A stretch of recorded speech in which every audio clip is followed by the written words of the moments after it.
अजीबो-गरीब से जैसे प्रभाव इनके ऊपर देखने को मिले, है ना? बहन के ऊपर जैसे कि उनसे बात की, तो बात करते-करते ऐसे एकदम अटक से गए, जब ब्रेन फ्रीज़ हो जाता है ना, ब्रेन फॉग सा हो जाता है कि समझ में नहीं आ रहा उनको मैं क्या बोलूँ, जवाब नहीं दे पा रही है। घर के अंदर बच्चे हैं, बच्चे डल हो गए हैं। एक बच्चा है, अच्छा खासा पढ़ने-लिखने वाला बच्चा था, लाखों रुपए का कर्जा कर दिया उस बच्चे ने अचानक से, है ना?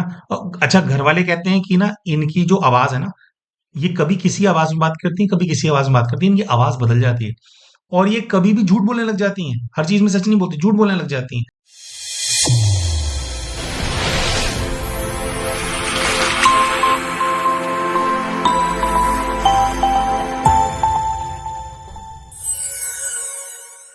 नमस्कार प्यारे भाइयों और बहनों, हम हैं पूर्व जन्म की कहानियों के कथावाचक, past life regression expert, life and leadership coach Hitesh Chhabra.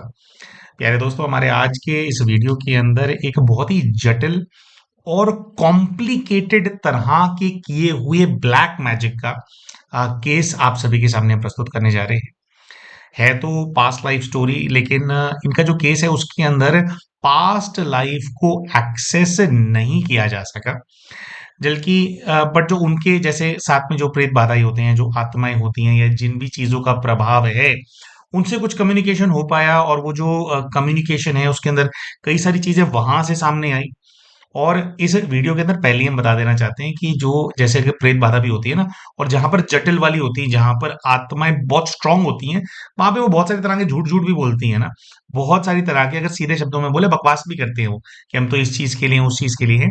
लेकिन जब हम क्लाइंट से बात कर रहे होते हैं या उस व्यक्ति से बात कर रहे होते हैं जो कि समस्या से ग्रसित है, बेसिकली उनके हाव भाव, उनकी एनर्जी, किस टाइम पे किस तरह से आंख पलट रही है, ये सब जो चीजें इनको इवैल्यूएट किया जाता है। जैसे सेशन हम कर रहे थे ना, तो सेशन में उनके परिवार वाले समझाने का प्रयास कर रहे थे, जो बच्चे जो बहन थे उनके साथ, और भी जैसे उनके बच्चा भी था और हस्बैंड भी थे, वो उसी रूम के अंदर थे। तो वो कई बार जो है थोड़े वो नाराज भी हो गए, उन्होंने कहा कि भैया आपने हमसे बात नहीं सुनी, आप तो इन्हीं से बात करते रहे, आपने हमने बोलने की कोशिश करी, आपने बंद करवा दिया, चुप करवा दिया कि नहीं बीच में नहीं बोलो, यही बोलेंगे। तो आपको हमारी बात सुननी चाहिए थी। लेकिन क्या होता है दोस्तों कि जब हम ये केस करते हैं ना, तो सामने वाला व्यक्ति क्या बोल रहा है, उसके हिसाब से सिर्फ जज नहीं किया जाता। ये तो जैसे होता है ना कि अब हम लोगों का तो ये रोज का काम है ना? हमें पता है कि कैसे सामने वाली चीज़ें जो है मैनिपुलेट करती हैं। बेसिकली जैसे अब ये बहनें को और भी जैसे प्रॉब्लम थे, बार-बार इनका ना ब्रेन फ्रीज़ हो जाता था, फॉग हो जाता था, बोल नहीं पाते थे, अटक जाते थे। तो हमारे को सिर्फ डेटा नहीं निकालना होता है, हमारे को उस टाइम में क्या करना होता है, हमारे को ना वो मतलब उनसे बुलवाना होता है, हमारे को देखना होता है कि कितना एफर्ट मारने पे, क्या करने पे ये इनसे बात निकल पाएगी। तो बेसिकली इन्हीं सब चीज़ों के अंदर जो है इवैल्यूएशन हो रहा होता है। तो हमारा जो इसके अंदर जो हमारे को जो पूरी बात जो समझ में आई भोले बाबा की कृपा से, वो ये आई कि जो समस्या या जिस तरह का प्रभाव या जिस आत्मा का प्रभाव, जिस शक्ति के प्रभाव को ये सोच रहे थे, क्योंकि बहन के साथ ना समस्या बहुत लंबे समय से है। और भाई जब समस्या इतने लंबे समय से हो, तो कई स्थानों पे व्यक्ति जाता है, व्यक्ति डॉक्टरी इलाज भी कराता है ना? कराना भी चाहिए, है ना? वो भी करवाता है, फिर कई सारे जैसे कई सिद्ध पुरुष हैं, महात्मा होते हैं, उनके पास जाते हैं, या कई लोग जो इस प्रकार की विद्या को जानते हैं, इस तरह की चीज़ों से डील करना जानते हैं, उनके पास भी जाते हैं। तो कई सारे स्थानों पे होकर के आ चुके थे, और इनको जो जो फीडबैक मिला या जो इनको सामने से जो चीज़ बताई गई, थोड़ा नहीं, वैसे तो हमारा जो नज़रिया या जो हमारे सामने जो चीज़ें परतें जैसे हमने खोली, जो हमारे को समझ में आया, उसके हिसाब से समस्या और बहुत ज़्यादा गहरी, कहीं और से इनको परिवार को लग रहा था कि सोर्स कुछ और है, लेकिन सोर्स वो भी है, लेकिन उसके अलावा जो असली समस्या कहाँ से आ रही थी, वो एक बहुत ही ज़्यादा, जैसे आप लगा लो खतरनाक, या एक बहुत ही कॉम्प्लिकेटेड तंत्र की वो समस्या है। और ये बेसिकली दोस्तों हम केस स्टडी इसलिए आप सभी के सामने प्रस्तुत कर रहे हैं, क्योंकि इस तरह के जो केसेस होते हैं, इनका इसके अंदर जो निवारण है या जो परिस्थिति से बाहर निकलना है, एक तो इस प्रकार के केस ना त्याग बहुत मांगते हैं, कई सारी चीज़ों का मेरे को त्याग करना पड़ता है, और कंसिस्टेंटली हम लोगों को इसके अंदर काम करना पड़ता है। इसलिए भी बोल रहे हैं क्योंकि बहुत सारे भाई-बहनों का ना ये ऐसा एक्सपेक्टेशन होता है। एक पीछे ना एक प्यारी हमारी बहन है, कोई और हमने केस स्टडी शेयर किया था, तो उसमें उन्होंने बोला कि भैया आप तो जैसे भोले बाबा को बुला लेते हो और कई सारे केसेस में आप बताते हो कि बाबा का महाकाल के रूप में आवाहन किया या किसी और शक्ति रूप में आवाहन किया, और उनके प्रभाव से, उनकी शक्ति के प्रभाव से आप आत्मा को मुक्त करा देते हो। तो क्या होता है प्यारे भाइयों और बहनों, ये ना ये ना सिर्फ एक बोलने की बात नहीं है ना। कभी कभी क्या होता है कि जो और भाई बहन होते हैं, कई उनको थोड़ा योग वगैरह कराना आता होता है, उनको पता होता है कि अच्छा कि कैसे सीन्स को इमर्ज कराया जाता है। ये ना सिर्फ उस चीज की बात नहीं है कि भी आपने बोला कि भोलेनाथ आ जाएंगे और वो आए और उन्होंने कर दिया। ये ना इसी चीज की बात होती है कि आपकी कितनी कड़ी तपस्या है, जब आप आवाहन करते हो आपका कितना कनेक्शन स्ट्रांग है, और सामने वाली जो आत्मा है वो कितनी स्ट्रांग है, और उसके पीछे बैकअप क्या है ना। उसके पीछे बैकअप होता है ना, उनके पीछे भी लोग बैठे होते हैं, उनके पीछे भी पूरी सेना भी बैठी होती है कभी कभी, है ना। और सबसे इंपॉर्टेंट चीज ये होती है कि जब हम ऐसी चीजों से डील करते हैं ना, उनकी मर्जी क्या है। अमूमन तौर पे जब इस प्रकार के, जैसे जिस प्रकार के सेशंस हम करते हैं, कुछ केसेस के अंदर जहां पर सक्सेसफुली सेशन के अंदर ही रिलीज करवा दिया जाता है ऐसी सोल को, या जिसको बोलते हैं कि मुक्ति, या आगे जो उनकी जो यात्रा है उस पे भेजने में हम लोग सक्सेसफुल हो जाते हैं। सबसे मेन कोर बात तो ये होती है कि वो वाली जो आत्माएं होती है ना, वो जाना चाहती हैं, है ना। वो उनको वो थोड़ा कभी परेशान भी इसीलिए कर रही होती है कि भी हमारे को कोई मुक्त करे। तो एक तो इच्छा की बात होती है सामने वाली आत्मा की कि वो क्या। अच्छा, कई बार ऐसा भी होता है कि उनकी इच्छा नहीं होती, लेकिन आप जब उनसे बात करते हैं, आप जब उनसे डील करते हैं, तो वो जो है सामने से, हाँ, जो सामने से जो सोल होती है, वो पहले नहीं मान रही होती, फिर वो कन्विंस हो जाती है।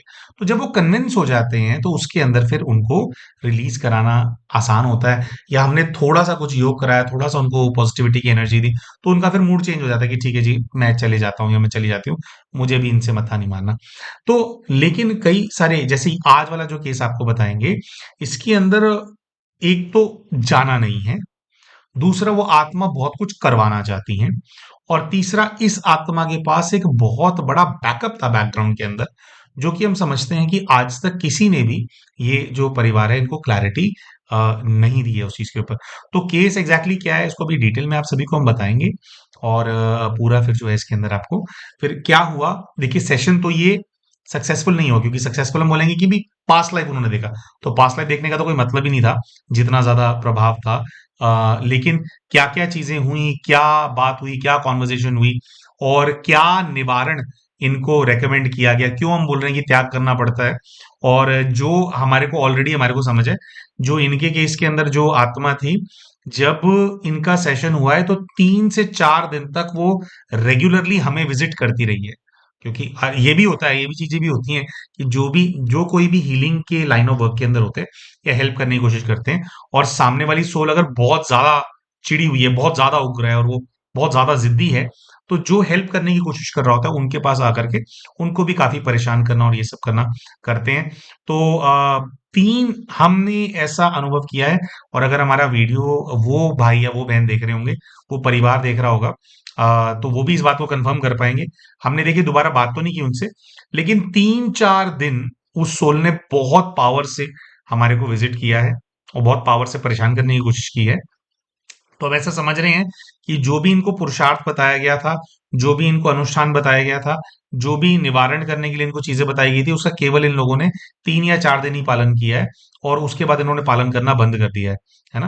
तो वो वहां पर फिर उस चीज से वो सेटिस्फाई हो गए कि चल ठीक है, नहीं कर रहे, तो इसलिए उसने हमारे पास आना बंद किया, है ना। वरना वो बहुत ज्यादा जो है चीज थी, बहुत ज्यादा उग्र थी, और वो बहुत ज्यादा बेचैन थी।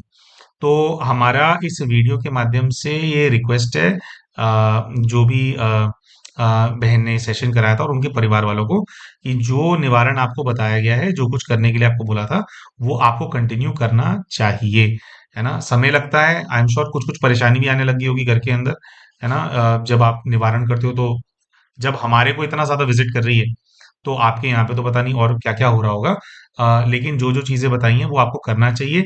तो हमारी अंडरस्टैंडिंग के हिसाब से 3-4 दिन आप लोगों ने किया है, और उसके बाद आपने जो है इसके अंदर आगे का जो आपको बताया था वो आपने करना बंद कर दिया है। तो प्यारे भाई और बहनों, क्या है इनका केस, इसके बारे में भी डिटेल में आप सभी को हम बताएंगे, लेकिन उससे पहले हम शाउट आउट देना चाहते हैं हमारे चैनल के उन सभी व्यूअर्स को जिन्होंने अभी रिसेंटली हमारे चैनल को एज अ मेंबर ज्वाइन किया है, या फिर इसके अंदर कई सारे भाई बहन ऐसे भी हैं जो कि पहले जो हीलिंग सर्कल जो हमारा मेंबरशिप था उसके वो पार्ट थे। अभी रिसेंटली उन्होंने हीलिंग सर्कल प्लस के अंदर अपग्रेड कर लिया है। और जैसा कि सभी भाई बहन जानते हैं कि हीलिंग सर्कल के जो मेंबर्स होते हैं वो हर महीने एक बार ग्रुप के अंदर पास्ट लाइफ रिग्रेशन को एक्सपीरियंस कर पाते हैं कि कैसे इसमें अनुभूति होती है। लेकिन जो हमारे हीलिंग सर्कल प्लस के मेंबर्स हैं उनके लिए हर महीने 5 से 6 अलग अलग हिप्नोथेरेपी के सेशंस कंडक्ट किए जाते हैं, जिसके अंदर 2 ग्रुप के अंदर पीएलआर के सेशंस होते हैं और बाकी के जो सेशंस होते हैं जैसे वूम हीलिंग हो गया, इनर चाइल्ड हीलिंग हो गया, या कॉर्ड कटिंग का सेशन अभी पीछे किया था, एक डी एडिक्शन के ऊपर बुरी आदतों को छोड़ने के ऊपर सेशन कराया था। तो इस प्रकार के अलग अलग सेशंस हैं। तो हीलिंग सर्कल प्लस वाले जो हैं वो ये 5 से 6 हिप्नोथेरेपी के सेशंस को जो है वो मतलब उससे बेनिफिट ले पाते हैं। तो जो भी भाई बहन हैं जिन्होंने रिसेंटली चैनल की मेंबरशिप के लिए ऑप्ट किया है, यूट्यूब के ऊपर इनके यूजर आईडीज हैं एकता शर्मा 4228। फिर हमारे साथ हैं P Y Q dash zone. फिर हमारे साथ है अधीवा 5715। सुचित्रा 195। फिर हमारे साथ हैं सरिता पतंगे 3010। ये इनके यूजर आईडीज हैं यूट्यूब के ऊपर। फिर हमारे साथ हैं विनती नैन 3316, यामिनी ओझा 3784, मानसी तिवारी 4087। फिर हमारे साथ है प्रेम त्रेहान डैश LR2JC। फिर है कल्चर अपनाओ डॉट एक है 932। और इनके जो चैनल का नाम है वो भी बड़ा यूनिक है। तो कल्चर अपना नंबर 1 है। तो ये है। तो ये हमारे चैनल के वो सभी व्यूअर्स हैं जिन्होंने अभी रिसेंटली हमारे जो चैनल की मेंबरशिप है उसके लिए ऑप्ट किया है। दोस्तों, अगर आप भी हमारे ये जो फ्रेंड्स हैं इनकी तरह अगर आप चैनल के मेंबर बनना चाहते हैं और ये जो एक्सक्लूसिव हिप्नोथेरेपी के सेशंस ग्रुप में हमारे चैनल के मेंबर्स के लिए हम कंडक्ट करते हैं उसका आप लाभ उठाना चाहते हैं, तो हमारे इस वीडियो के नीचे आपको एक ज्वाइन बटन नजर आ रहा होगा, उसका इस्तेमाल करके आप भी चैनल की मेंबरशिप के लिए ऑप्ट कर सकते हैं। आज 28 फरवरी 2026 है जब इस वीडियो को हम रिकॉर्ड कर रहे हैं और इसको हम पोस्ट करने वाले हैं आज ही हमारे चैनल के ऊपर। और कल 1 मार्च 2026 को ग्रुप के अंदर पास्ट लाइफ रिग्रेशन का सेशन होने वाला है। तो हमारे जितने भी चैनल के मेंबर्स हैं उनके लिए हम अपडेट दे रहे हैं। वैसे हमने कम्युनिटी पोस्ट पे भी डाला था। तो 1 मार्च 2026 जो कि कल है, आपका ग्रुप के अंदर पीएलआर होने वाला है। इसको चैनल के जितने भी मेंबर्स हैं सब लोग एक्सपीरियंस कर पाएंगे, है ना, सारे मेंबर्स के लिए है ये। और इसका जो टाइम होने वाला है वो है 8:30 PM इंडियन टाइम। और आपको पता है कि 1 से 1.5 घंटा लगता है, तो 1.5 घंटे का सेशन होता है। तो 8:30 से 10 बजे आप लगा करके चलिए, ये जो सेशन है वो होने वाला है। तो आइए प्यारे भाई और बहनों, बात करते हैं जो बहन है जिनका केस है उनके बारे में थोड़ा सा बैकग्राउंड इन्फॉर्मेशन दे देते हैं, परिवार वगैरह के बारे में बता देते हैं। और फिर जो है क्या परेशानी है उसके बारे में बात करेंगे और फिर क्या सामने है उसके बारे में बात करेंगे। तो जो बहन है विवाहित महिला है और इनके अपने 2 बच्चे हैं और 2 बच्चों के अलावा 2 और बच्चे हैं जिनका लालन पालन एक बहुत लंबे समय से कर रहे हैं। इनके देवरानी थे जो कि अपेरेंटली जो गुजर गए, तो उनके जो बच्चे हैं जो पीछे छोड़ गए वो, उनको भी पूरी तरह से जैसे माँ का प्यार देना और उनको पूरी तरह से उनकी देखभाल करना। और उनके लिए तो मतलब ये ही एक प्रकार से उनके लिए माँ है, माँ ही बोलते हैं शायद इनके जो देवरानी उनके बच्चे भी इनको तो वो करती हैं। तो एक प्रकार से 4 बच्चों की माँ हो गई, है ना। और सारे बच्चे पढ़ने वाले हैं, बड़े बड़े हो गए हैं, बड़ी क्लासों के बच्चे हैं। आई थिंक 1-2 बच्चे कॉलेज में भी हैं इनके। तो सारे बड़े बड़े बच्चे हैं इनके। लेकिन बच्चों के साथ समस्या कुछ चल रही है। बच्चे जो हैं 4 में से एक बच्चा है वो ठीक है, लेकिन एक तो जो इनका अपना बड़े वाला बेटा है, उनके साथ समस्या क्या हुई कि जब बच्चे के 12वीं के पेपर आने वाले थे, तो ऐसा हुआ कि बच्चे का ना एक्सीडेंट हो गया। और एक्सीडेंट हो गया तो उसको रॉड डल गई हाथ के अंदर। अब जवान बच्चा है, हाथ में रॉड डल गई, तो एक वो होता है ना कि भई एक प्रकार से मेरा जो नॉर्मली इंसान फंक्शन करता है, वैसे वो नहीं कर पाता। बच्चे ने आगे कोई फ़ौज की तैयारी करनी हो, किसी और आर्म्ड फोर्सेस के अंदर जाना हो, तो सारी वो अपॉर्च्युनिटी बच्चे के हाथ से निकल जाती है। फिर ऐसा एक्सीडेंट हो गया तो 12वीं में अच्छा स्कोर नहीं कर पाया, डिप्रेशन में चला गया है ना। और उसकी वजह से फिर ऐसी परिस्थिति बनती चलेगी, बच्चा पहले बहुत ज्यादा ब्राइट था, लेकिन फिर क्या हो गया कि डल होता चला गया है। और डल होने का मतलब ये है कि पढ़ाई तो कर पा रहा है, लेकिन वो गेमिंग एडिक्शन के अंदर चला गया। और गेमिंग एडिक्शन के अंदर एक नहीं, दो नहीं, 10 से 12 लाख रुपए जो है बच्चे ने बर्न कर दिए हैं, जला दिए हैं, कर्जा कर दिया है घर वालों पे, यहाँ वहां से लेकर के गेम में डालता रहा, गेम में डालता रहा। तो इनके परिवार ने बड़ी मुश्किल से वो जो कर्जा है उसको उतारा है, ठीक से बता नहीं रहा था। पर चलो, जैसे भी अब अपना बच्चा होता है, नुकसान कर देता है तो वो करना भी पड़ता है। तो एकदम से जैसे जो बच्चा है अभी, वो जैसे 12वीं उसने करनी थी, 12वीं करके क्या बस कॉलेज करके फिर एक भविष्य की तरफ जा रहा था ना, कि अभी भविष्य बनने वाला टाइम आ गया था, उसके अंदर ये चीज हो गई है। तो उससे बहन जो है बहुत दुखी है। फिर इनके अपने जो देवरानी जी हैं, उनके जो 2 बच्चे हैं वो थोड़े छोटे हैं इनके बच्चों से, बट वो भी बड़े बड़े बच्चे हैं वैसे।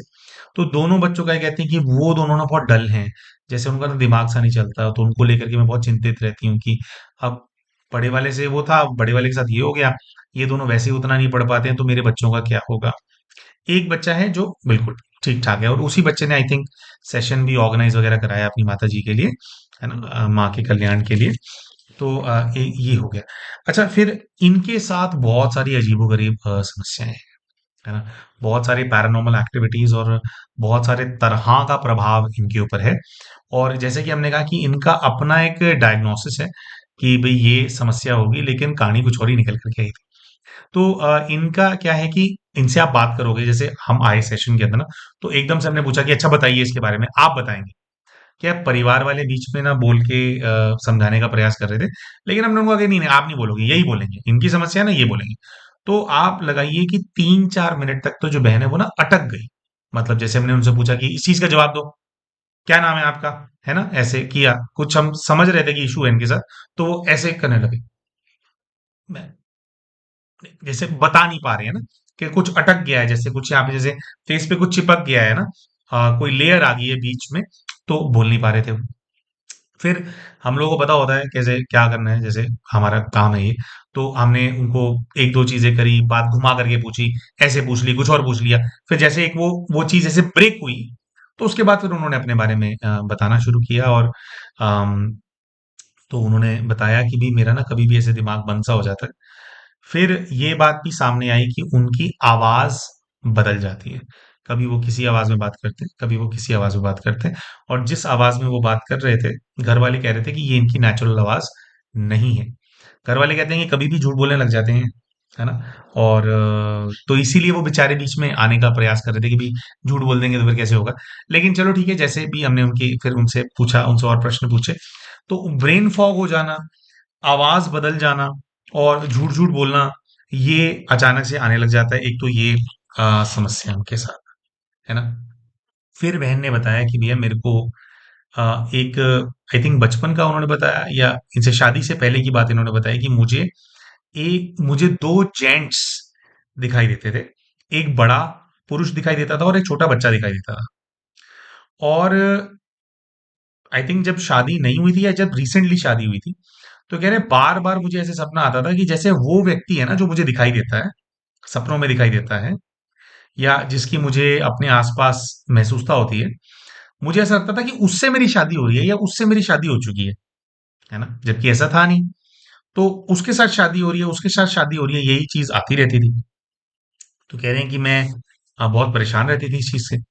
अच्छा, एक इन्होंने बताया कि इनका विवाह होने से पहले इनके बड़े भाई थे, और इनके बड़े भाई की एक्सीडेंट के अंदर मृत्यु हो गई। एक्सीडेंट के अंदर मृत्यु होगी तो पूरे परिवार को बहुत ज्यादा धक्का लगा। और बड़े भाई की मृत्यु होने के 1 वर्ष के अंदर अंदर ये कहते हैं कि मेरी तबीयत जो है बहुत ज्यादा खराब होने लग गई। और इन्होंने ये भी बताया, अच्छा यहाँ पे हमने लिखा हुआ है कि भाई की डेथ से पहले 3 औरतें सपने में आ रही थी बहुत लंबे समय से, है ना। जैसे वो भैया की जब हुई तो उससे कुछ महीनों पहले से, या उनको ना 3 औरतें बार बार जो है सपनों में आने लगी। तो वो 3 औरतें आने लगी, और आई थिंक कुछ इन्होंने झाड़ा कुछ ऐसा कराया तो शायद वो बंद हो गया। फिर भाई की मृत्यु हो गई, भाई की मृत्यु हो गई तो पुरुष दिखने लग गए, है ना। और वो बहुत लंबे समय तक मतलब फिर जो है इनको दिखाई देते रहे। तो आज इनका कहना ये है कि इनके परिवार के अंदर आज जो कॉम्प्लिकेशंस हैं, या जो दो देवरानी के जो बच्चे हैं उनका जो दिमाग से। अच्छा, एक और चीज इन्होंने बताई, सॉरी, एक और चीज उन्होंने बताई कि जब ये विवाह करके आए थे तो इनके क्या है, जो पति हैं ये चार भाई बहन, ठीक है। तो एक तो देवर थे, ठीक है, देवर की शादी भी बाद में हुई। दो जैसे बहनें हैं पति की, तो एक तो बड़ी दीदी है कोई, उनका विवाह पहले से हो चुका था। ये आए हैं, इन्होंने आकर के जो दूसरी इनकी ननंद है उनका विवाह कराया। जिस ननंद का इन्होंने विवाह कराया, 4 से 5 वर्ष के बाद उनके जो पति हैं, अचानक से कुछ ऐसा हुआ कि उन्होंने कुछ खा लिया और उनकी मृत्यु हो गई। जैसे कोई पॉइजनस चीज खा लिया, वो खुद खाई थी या किसी ने खिला दी थी, क्या हुआ था, लेकिन पॉइजनस चीज खाने से विवाह के 4-5 वर्षों के बाद इनके जो नंदोई हो गए, जो छोटी ननंद का विवाह कराया था, उनकी डेथ हो गई। ठीक है जी। फिर जो देवर है, अब देवरानी भी ये लेकर के आए होंगे। इन्होंने बताया कि जो देवरानी है उनकी डेथ हुई पहले, जो नंदोई थे। उसके बाद ये कहती हैं कि जो देवरानी है वो बीमार रहने लग गई बहुत ज्यादा। देवरानी बीमार रहने लग गई तो कह रहे हैं कि देवरानी की मृत्यु हो गई जब उसकी तबीयत खराब होने लग गई। अच्छा, ये कह रहे हैं कि ना, तब इससे पहले कुछ ऐसा हुआ था कि मैं कुछ झाड़ फूक करा करके मैं काफी ठीक हो गई थी, है ना। और उसके बाद जो है, जब देवरानी की जब मृत्यु हो गई, तो कह रहे देवरानी की मृत्यु होने के बाद मैं फिर से दोबारा जो है काफी बीमार रहने लग गई हूँ। और तब से कह रही हैं अभी तक मैं बीमार हूँ भाई, समझ में नहीं आ रहा है कि क्या हो रहा है, कैसे हो रहा है। अब आज क्या है, ये ऐसा बताते हैं कि जो ये इनकी आवाज बदल जाती है वो थे, जब से इनकी देवरानी की डेथ हुई है, ये कह रहे हैं कि तब से जो देवरानी है वो मेरे अंदर आकर के रहती है, या बार बार वो मेरे ऊपर हावी हो जाती है। और जो देवरानी है, वो ही जो है हमारे घर के अंदर जो है अभी जो है समस्या का सारा कारण बन करके वो बनी हुई है। ठीक है जी। और कहना इनका ये था कि भाई, क्योंकि वो आती है, वो बात भी करती है और बहुत कुछ करती है, और पीएलआर जब हम करने का प्रयास कर रहे थे वो सब वो कर भी रही थी, वही सब हुआ था, है ना, कि अजीब तरह से हंसना, बोलना, और मैं जाऊंगी नहीं, मैं ये नहीं करूंगी, वो नहीं करूंगी, इस प्रकार की जो चीजें हैं या इस प्रकार की जो एक्ट है, वो सेशन के दौरान जो है हो रहा था। और इसमें कोई डाउट नहीं है, जो हमने आपको पहले बताया कि 3-4 दिन तक एक लेडी, उसकी जो सोल है वो विजिट करती रही, और बार बार जैसे ना परेशान करना, योग ना करने देना, और ये सब बहुत किया उसने 3-4 दिन जो है। तो वो नो डाउट सामने से जो सोल है जो परेशान कर रहे हैं वो इनकी देवरानी की सोल है। अब ये कहते हैं कि अभी हमने जो है ना अपने और जैसे कई और महापुरुषों को दिखाया है, या जो इस लाइन ऑफ वर्क के अंदर काम करते हैं, तंत्र विद्या को जानते हैं, तो सब लोग यही बोलते हैं कि देवरानी की आत्मा है वो मुक्त नहीं हुई है, देवरानी की आत्मा परेशान कर रही है, वो अपने बच्चों के अंदर उसका मोह है, उसके अंदर वो फंसी हुई है, देवरानी की आत्मा जा नहीं रही है, देवरानी की आत्मा की वजह से ही आपके पूरे परिवार के अंदर समस्या है, ऐसा जो है इनको सामने से हुआ है। लेकिन दोस्तों, यहाँ पर देखने की बात ये है कि आज की डेट में भी, अच्छा, ये ना इस तरह से परस्यू ही नहीं कर रहे थे इस केस को। क्या होता है कि ना, जैसे क्या होता है कि कोई एक व्यक्ति होता है, उसके शरीर पे क्या है, दाने निकलने लग गए हैं, है ना, पूरे शरीर पे दाने दाने हो रहे हैं। तो शरीर पे दाने हो रहे हैं, तो एक होता है कि वो ऊपर से दवाई लगाते हैं, लेकिन दाने शरीर में क्यों हो रहे होते हैं, क्योंकि पेट में गर्मी हो रही होती है ना। समस्या पेट की है, और पेट की गर्मी की अगर समस्या ठीक हो जाए, मतलब हर दाने का केस नहीं है, बस एक जनरल एक हाइपोथेटिकल एग्जांपल ले रहे हैं कि ऐसा भी होता है ना, कि वो दाने हो गए तो पेट की समस्या थी, तो पेट की समस्या ठीक कर लिया आपने, पेट को आपने ठंडा रखना शुरू कर दिया, उसकी जो गर्मी है उसका आपने निवारण कर लिया, तो जो शरीर के जो दाने हैं, वो दाने जो है आपके वो होने लगे। बुखार आ जाता है इंसान को, है ना, हम सोचते हैं बुखार बीमारी है, बुखार बीमारी नहीं, एक्चुअली शरीर के अंदर मान लो कभी कई बार क्या होता है, यूरिन इन्फेक्शन हो जाता है, ब्लड इन्फेक्शन हो जाता है, बॉडी में इन्फेक्शन होता है, तो जो बॉडी है खुद को सुलाने लग जाती है रिकवरी करने के लिए। तो दिख रहा है कि समस्या बुखार है, एक्चुअली में समस्या बुखार नहीं है, शायद फूड पॉइजनिंग हो गई है, या शायद यूरिन इन्फेक्शन हो गया, या कोई और इन्फेक्शन हो गया जिसकी वजह से बुखार चढ़ गया है। तो हम ऐसा समझते हैं कि पूरी तरह से इन्होंने डायग्नोस करा रखा था ऊपर की जो समस्या है, कि जो देवरानी है उसकी सोल है, और उसकी सोल आकर के परेशान करती है। कई लोगों ने इनको बताया, और कई बार जैसे कुछ उसमें निवारण कराते हैं तो थोड़े समय के लिए ठीक हो जाता है, फिर उसके बाद जो है फिर वही वाला काम जो है इनका फिर से शुरू हो जाता है, फिर से वो आने लग जाती हैं। और तो घर के अंदर निरंतर बच्चे, इतने लोगों की मृत्यु हो गई, और फिर बच्चे बीमार चल रहे हैं। अब माँ के लिए तो बच्चे सबसे ज्यादा इंपॉर्टेंट होते हैं ना, बच्चों में बुद्धि ऑल द टाइम। तो ये बहुत ज्यादा चिंतित हैं, और इनका ये था कि भी मेरी हेल्थ कब ठीक होगी, हेल्थ कैसे ठीक होगी, मेरे जो बच्चे हैं इनका क्या होगा। तो फिर जब इनका पास्ट लाइफ रिग्रेशन करने का प्रयास किया गया, तो अब हम आपको बताते हैं कि किस प्रकार का एक्ट हुआ और क्या चीज़ सामने आई और इसमें फिर हमें जो हमारी समझ है उसके हिसाब से एक्चुअली में समस्या क्या है। तो प्यारे दोस्तों फाइनली इनकी जो समस्या है उसको समझ करके जब इनको पूर्व के जीवन में भेजने का प्रयास किया जाता है तो इनके जो स्पिरिट गाइड हैं उनके साथ तो ये कनेक्शन जो है बना पाते हैं ना, मतलब स्पिरिट गाइड जो इनको दिखाई देने लगते हैं और उनको महादेव जो हैं अपने स्पिरिट गाइड के रूप में नजर आते हैं। तो क्योंकि इनका ये डार्क एनर्जी और ये वाला केस था तो उसके अंदर कुछ एक्स्ट्रा स्टेप्स हम लोग फॉलो करते हैं। तो जो बाबा हैं भोलेनाथ हैं महादेव हैं उनके साथ इनका हमने कहा कि आप इनका हाथ पकड़ेंगे बाबा की एनर्जी को इनके अंदर ट्रांसफर कराया गया है ना, ताकि इनकी जो बुद्धि है वो खुले और जो दिव्य दृष्टि है या जो दृष्टि हमारे को चाहिए पूर्व के जीवन को अनुभव करने के लिए उसके चक्षु खुले, है ना, ताकि सीन्स अच्छे से इनके सामने इमर्ज हों। तो ये करने का प्रयास किया जा रहा था। तो पास्ट लाइफ के अंदर तो ये नहीं गए, उसके अंदर कई सारे अड़चन आ रहे थे, उनको बहुत ज़्यादा ब्लॉकेजेस फील हो रहे थे। लेकिन इनके सामने जो है जो इनकी यही जो देवरानी है एक प्रकार से, वो सामने से आकर के इमर्ज हो गई कि मैं नहीं जाने दूँगी, है ना? और उसने बोला कि मेरे को यहीं पर रहना है, तुम लोग क्यों ये चीज़ कर रहे हो मेरे साथ? है ना? मैं नहीं जाने दूँगी, मुझे नहीं जाना, मुझे नहीं जाना। तो सीधा मुझे नहीं जाना ये वाली बात होने लग गई।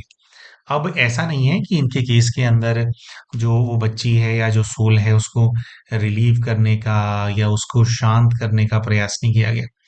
तो जैसे वहां पर महादेव थे तो क्योंकि गाइड के रूप में वो आए थे तो पूरे जो ब्रह्मांड की जो पॉजिटिविटी है बाबा महादेव के माध्यम से वो जो आत्मा है उसको देने का प्रयास किया गया। तो जैसे उसको दिया गया तो हमारे को संकल्प ही आया कि बच्ची को बंधन मुक्ति करना है।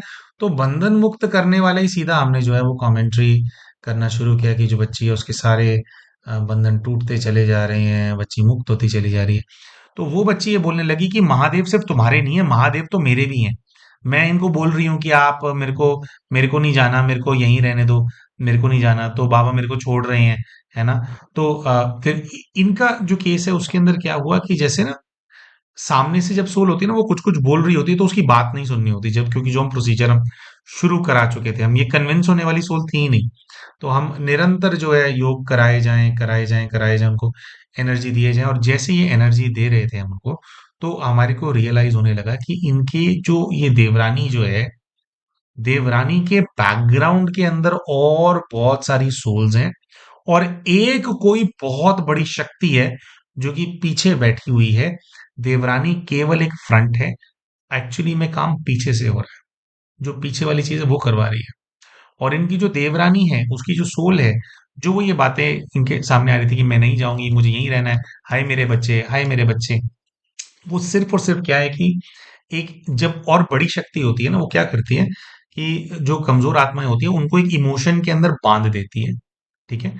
और उसने एक्चुअली आगे इनको यहाँ पर परेशान करने के लिए जो बड़ी शक्ति है उसने यहाँ पे इनको देवरानी की सोल को भेज रखा है। और देवरानी की सोल को भेज क्या रखा है जो समझ में आ रहा था वो ये है कि जो पीछे जो बड़ी शक्ति है वो ही एक एक करके इनके जो परिवार है उसके अंदर प्राण ले रही है और उन सभी आत्माओं को उस शक्ति ने बांध रखा है अपने पास। इसको बोलते हैं कि कुछ ऐसी शक्तियां होती हैं जो कि वो काल रूप में आती हैं, प्राण देती हैं और अपनी सेना बढ़ाती हैं और फिर फर्दर आपसे वही काम कराती हैं जो पहले उन्होंने अपने दूसरे जो उनके मिनियंस होते हैं उनसे करवाया होता है ना, और आपको मार करके आपको ही अपनी सेना के अंदर फिर जो है शामिल कर लेते हैं। तो इस प्रकार की एक शक्ति जो है बैकग्राउंड के अंदर हमारे को फील होने लगी। तो हमने कहा कि तू अपना मत बता, तू अपने पीछे बता, तेरे पीछे कौन बैठा है उसका नाम बता मेरे को। तो जैसे ही हमने ये वाली बात बोली तो ये बोलने लगी उसका नाम नहीं बता सकती, उसका नाम नहीं बता सकती ना, उसने मना किया हुआ है नाम बताने से। तो आप लगा लीजिए कि कम से कम 5-10 मिनट तो इसी चीज का स्ट्रगल चलता रहा। हमने कहा नाम बोलो नाम बोलो नाम बोलो। तो पीछे जो एनर्जी थी उसका नाम जो है ये नहीं बता रहे थे, इन्होंने नाम बताया भी नहीं। वो शक्ति जो है रोक रही थी नाम बताने से। तो बेसिकली जो पहले देवरानी का बता देते हैं कि देवरानी क्या बोल रही थी। देवरानी की जो आत्मा है वो ये कह रही थी कि मुझे मेरे बच्चों के साथ रहना है। पहले ये बोल रही थी तो मैं इस घर के अंदर हूँ, मैं इस घर से जाऊँ। धीरे धीरे जब हमने बात उससे करनी शुरू करी, जब उसको हमने बोला कि भाई तुम्हें अपने बच्चों के साथ रहना है तो अपने बच्चों की बुद्धि को क्यों बांध रहे हो या इस घर के अंदर नुकसान क्यों कर रहे हो? अगर तुम्हें रहना भी है, अगर तुम्हारे कोई सब अपने बच्चे अपने नजर आते हैं तो ये क्यों कर रहे हो? और जो तुम्हारी जेठानी है क्या ये तुम्हारे बच्चों के साथ कोई फर्क करती है? तो फर्क नहीं करती, है ना? उनको अपने बच्चों की तरह पाल रही है ना। तो ये ध्यान रख रही है और तुम इसी को ही परेशान कर रहे हो। तुम आत्मा बन करके तो बच्चों को पाल नहीं सकते, शरीर चाहिए उसके लिए। तो शरीर से जो तुम्हारे बच्चों की सेवा कर रहा है, उनको बड़ा कर रहा है, उनका लालन पालन कर रहा है, तुम उन्हीं लोगों का नुकसान कर रहे हो। तो पहले तो वो ये बोलने लगी कि मेरे बच्चे हैं, बोलने लगी कि मैं मेरे बच्चों को अपने साथ ले जाऊंगी, मुझे उनके साथ रहना है, मैं सबको अपने साथ ले जाऊंगी, है ना। तो हम ऐसा समझते हैं कि पहले भी ये वाली चीज हुई होगी, कहीं पर ये कराने के लिए गए होंगे, तो जैसे ये सोल है, ये इमर्ज होकर के ये वाली सारी बातें बोलती होगी, है ना। अब कई भाई बहन हैं वो इस प्रकार से बात बोलते हैं कि भैया ये मनोवैज्ञानिक समस्या हो सकती है। मनोवैज्ञानिक समस्या भी होती है। देखिए, जो नेगेटिव एनर्जीज होती है ना, ये ना हमारे को फिजिकली हर्ट नहीं कर सकती। नेगेटिव एनर्जीज हमारे को मानसिक तौर से ही परेशान करती हैं। तो जब मनोवैज्ञानिक समस्या होती है फिजिकल लेवल पे, हाँ मनोवैज्ञानिक समस्या होती है, लेकिन मेजोरिटी ऑफ द केसेस के अंदर पीछे नेगेटिव एनर्जीज इन्वॉल्व होती हैं, जो कि आपको मेंटली डिस्टर्ब कर देते हैं। तो दोनों एस्पेक्ट्स होते हैं, है ना। ऐसा नहीं कि कोई एक एस्पेक्ट है, दोनों एस्पेक्ट्स होते हैं। अम, तो तो जैसे हम बता रहे थे, तो पूरी तरह से वो ये कह रही थी कि भैया मेरे को बच्चों को लेकर के जाना है। अच्छा, फिर कहने लगी भी मैं इसके बच्चों को भी नहीं छोड़ूंगी, इसके बच्चों को मैं बर्बाद कर दूंगी, है ना, कि मेरे बच्चे से आगे ना निकल जाएं या ऐसा। आई आगे ना निकल जाए वाली बात तो शायद नहीं बोली थी, लेकिन मतलब वो जो सोल है वो पूरी तरह से क्लेम कर रही थी कि तुम्हारे घर के अंदर जितनी भी समस्याएं हैं ना, वो समस्याओं का कारण मैं हूं। लेकिन दोस्तों, देवरानी की मौत तो सबसे लास्ट में हुई थी ना, है ना। जो इनकी देवरानी है वो तो लास्ट उसकी डेथ हुई है। देवरानी की डेथ होने से पहले नंदोई की डेथ हुई थी। नंदोई की डेथ होने से पहले जो है, अच्छा बच्चे का एक्सीडेंट बाद में हुआ है देवरानी की डेथ के। देवरानी की डेथ से पहले नंदोई जी की डेथ हुई थी। नंदोई की जो डेथ है उससे पहले इनके अपने भाई की डेथ हुई थी। और वो होने से पहले से ही इनको कई सारी आत्माएं नजर भी आ रही थी, है ना।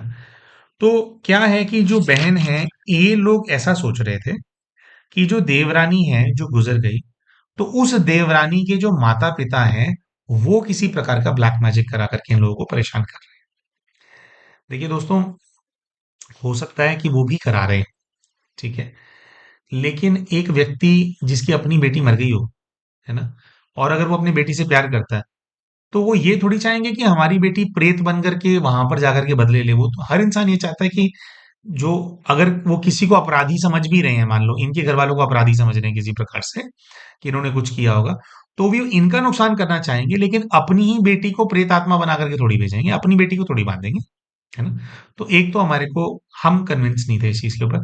लेकिन फिर भी ऐसा होता है, क्या होता है कि अगर कहीं और से पहले से तंत्र हुआ हो, या पहले से बहुत सारी इविल स्पिरिट्स अगर इन्वॉल्व होती हैं, तो इस प्रकार की इविल स्पिरिट्स क्या करती हैं, वो ना दूसरे जो लोग होते हैं उनको भी प्रेरणा देती हैं कि तुम भी करो, तुम भी कुछ करो। क्योंकि इनके, ये पहले जहां भी इन लोगों ने विजिट किया है, तो वहां पे कुछ किसी व्यक्ति ने इनको बताया है, या कोई जिनको मानते होंगे, उन्होंने बताया कि जो देवरानी के जो घर वाले हैं वो ब्लैक मैजिक करा रहे हैं। तो वो भी करा रहे हो सकते हैं, लेकिन जो देवरानी जी हैं उनके परिवार से आने वाली जो चीज है, वो तो बहुत बाद में हुआ है ना। तो उनका कराना बहुत बाद का है। एक्चुअल बात जो है, ये प्यारी बहन जो है, जिसको शायद एक्सेप्ट नहीं करना चाह रहे थे, और इनको जो सॉल्यूशन दिया गया वो भी इसी चीज से जुड़ा हुआ है। और हम समझ रहे हैं इसीलिए 2-3 दिन करके या 3-4 दिन करके इन्होंने छोड़ दिया है, इनसे हो नहीं रहा है। देखिए, बात ये है समझने की कि जो इनका मायका घर है, वहां पर कोई बहुत बड़ा कोई चीज है जिसने जो है इनको बांध रखा है, ठीक है। क्या चीज होती है ये, इसको हम एक्सप्लेन करेंगे डिटेल में। इस चीज को एक्सप्लेन करने के लिए वीडियो बनाया हमने आज। देखिए, इनके इन्होंने फिर बाद में ऐसा बताया कि भैया इस चीज का शक है, ये बात कंफर्म नहीं है, कि हम एक दूसरी जाति के हैं, और मेरे मायके के अंदर जो मेरे भाई हैं, शायद गांव में या आस पड़ोस में एक दूसरी जाति की कन्या थी जिसके साथ वो प्रेम प्रसंग में थे, और वो लोग विवाह करने के बारे में सोच रहे थे। और तब ही ये चीज होने लगी कि अरे भाई की मेरी एज भी थी विवाह करने की, और वो कन्या भी थी, तो शायद हो सकता है कि वो लोग भाग जाते, या नहीं भी भागते तो कन्या के घर वालों को जब ये बात पता चली, तो ये कहते हैं कि कन्या के जो घर वाले हैं, अच्छा जब ये बात ना पहले नहीं बताई थी इन्होंने, ये जब बहन का सेशन हो गया, और सेशन के अंदर हमने बहुत वो प्रयास किया, तो वो आत्मा जा नहीं रही थी, वो नहीं गई, है ना। जब उड़ गई तो हमने इनको ये बात बोली, है ना? या भोले बाबा ने बुलवाई कि भैया ये जो आप सोच रहे हो, मेन प्रॉब्लम इस देवरानी की नहीं है, इसके पीछे आत्माएं बैठी हैं, इसके पीछे शक्तियां बैठी हैं, वो हैं। तो यहां से नहीं है। तो हमने कहा कि ये प्रॉब्लम आपके ससुराल की है ही नहीं। आप जो ससुराल में सोच रहे हो कि प्रॉब्लम है, प्रॉब्लम आपके मायके से आई हुई है। और आपको अच्छा लगे या बुरा लगे, लेकिन आप ही ये प्रॉब्लम यहां लेकर के आए हो। क्योंकि आपके सामने एक और छोटी सी बात ये है रखने की, ये बच्ची का हम कोई वो बुराई नहीं कर रहे उस बच्ची की, क्यों वो अब जानबूझ के थोड़ी लाई है वो चीज। और अगर उसके थ्रू यहाँ पे आया भी है तो भी इन सब लोगों के कार्मिक अकाउंट होते हैं। तभी ऐसी परिस्थिति बनती है कि वो बच्ची आत्मा को लेकर के यहाँ पे आ गई या मुसीबत को लेकर के यहाँ पे आ गई, वो इन्हीं के कार्मिक अकाउंट से। लेकिन जो सोर्स है वो मायके के अंदर है। ये बात हमने इनको कहा कि 110% कंफर्म बात मैं आपको बता रहा हूँ यहाँ पे नहीं, क्योंकि जो एक तो देखो देवरानी की डेथ हुई है सबसे लास्ट में। तो अगर देवरानी वो सोल होती जो परेशान करने वाली होती थी, तो आपके भाई की मृत्यु कैसे होती, है ना? तो फिर इन्होंने इस चीज को, जब हमने इस चीज को एनफोर्स किया कि नहीं, मेरे को दिक्कत वहीं पे दिख रही है, वहां की कहानी बताओ, वहां पे क्या है।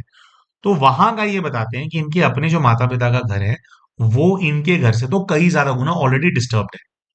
वहां पे सब लोग डिस्टर्ब रहते हैं। ठीक है। तो इनके घर में भी पैरानॉर्मल एक्टिविटीज और ये वाली प्रॉब्लम, माता पिता के घर में और ज्यादा प्रॉब्लम। तो जहां पर ज्यादा है तो एक तो इशारा वही मिल जाता है कि वहां पे गढ़ है, वहां पे ज्यादा चीजें हैं, वहां में से दो चार आई हुई हैं यहाँ पे, तो है ना।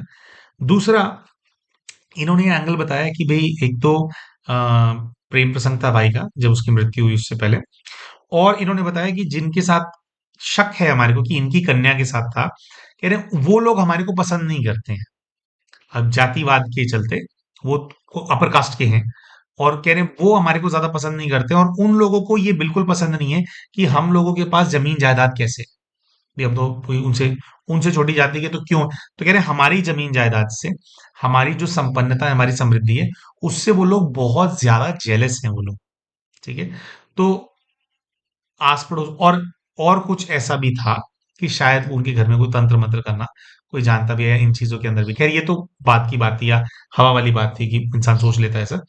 लेकिन आप लक्षण देखिए सारे, माता पिता के घर के अंदर ज्यादा समस्या होना, भाई का किसी के साथ प्रेम प्रसंग में होना, और उस भाई की जिससे वो प्रेम प्रसंग में था, उनके घर वालों का पहले से दूसरी चीजों को लेकर के जेलस भी होना, भाई की अकस्मात मृत्यु मृत्यु हो जाना, अकस्मात मृत्यु होने से पहले इनको चीजें दिखाई देने लग जाना, फिर भाई की मृत्यु हो जाना, और उसके बाद अलग अलग सोल्स और उनसे अलग अलग तरह के, जैसे पहले इनको तीन औरतें दिखाई देती थी, उसके बाद वो एक बड़ा जेंट्स और वो बच्चा दिखाई देने लग गया, उसके बाद फिर ससुराल में आए तो फिर। अच्छा, और आप ये एक और चीज इनके केस के अंदर हमने इनको बोला कि बहन आप देखो, इनके घर के अंदर इनकी दो नंदे हैं। जो बड़ी वाली ननद थी जिनका पहले से विवाह हो रखा था, उनका परिवार ठीक है ना। लेकिन जिस बच्ची का विवाह इन्होंने आकर के किया, अगेन इनकी बैड इंटेंशंस नहीं है, लेकिन इन्होंने आकर के जिसका विवाह कराया, उस बच्ची के पति की मृत्यु हो गई। फिर जिस देवरानी को ये लेकर के आए, उस देवरानी की मृत्यु हो गई है। ठीक है। जिन बच्चों को ये पाल रही हैं, वो बच्चों का दिमाग डल हो रहा है। जहां जहां ये इंटरेक्शन के अंदर है, वहां वहां लोगों को समस्या है। और एक और बात जो हमने नहीं बताई वो अब बताने की है, कि इनके जो देवर साहब हैं उन्होंने सेकंड मैरिज करी फिर बाद में।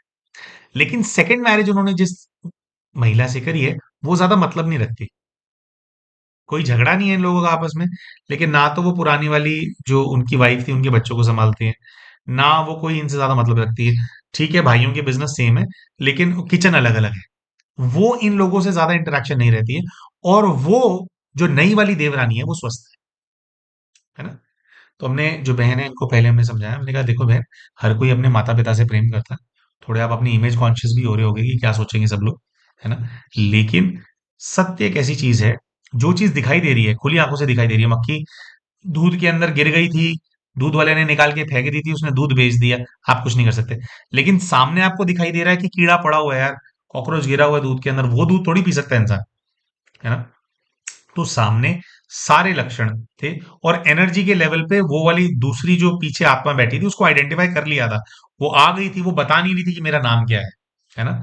और बाद में उठने के बाद इन्होंने कुछ नाम बोला भी था, तो हमने कहा था इनको कि अगर नाम आ रहा था आपको बताना चाहिए था जब आप ट्रांस में थे, क्योंकि नाम जब पता लग जाता है ना, तो नाम का इस्तेमाल करके भी प्रभाव हटाया जाता है।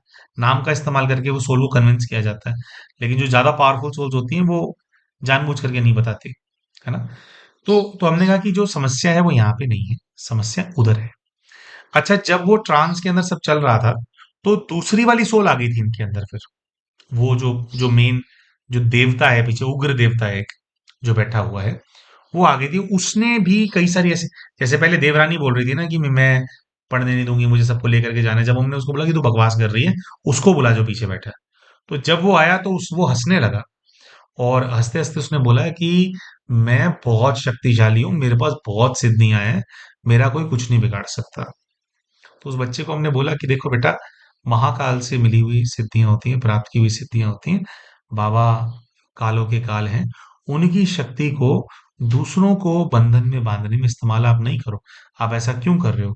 तो उसने ये बोला है कि क्योंकि इन लोगों ने मुझे देवता बना करके बिठा रखा है, ये सारे पागल हैं ये लोग, इन्होंने देवता बना करके बिठा रखा है, मेरी पूजा करते हैं, तो मेरी पूजा करते हैं, उससे भी मेरी शक्ति बढ़ती है, और मेरे पास इसके जैसे बहुत सारे हैं। अब ये क्या होता है दोस्तों, कुछ लोग ऐसे होते हैं कि उनके ना जो कुल देवता होते हैं वो बहुत उग्र होते हैं, ठीक है। और उनके जो कुल देवता होते हैं वो एक मारक शक्ति होते हैं, पूर्व जन्म के कोई, जैसे कोई योद्धा वगैरह रहे होते हैं, तो उनको बांध लेते हैं लोग, है ना, अपना काम करवाने के लिए।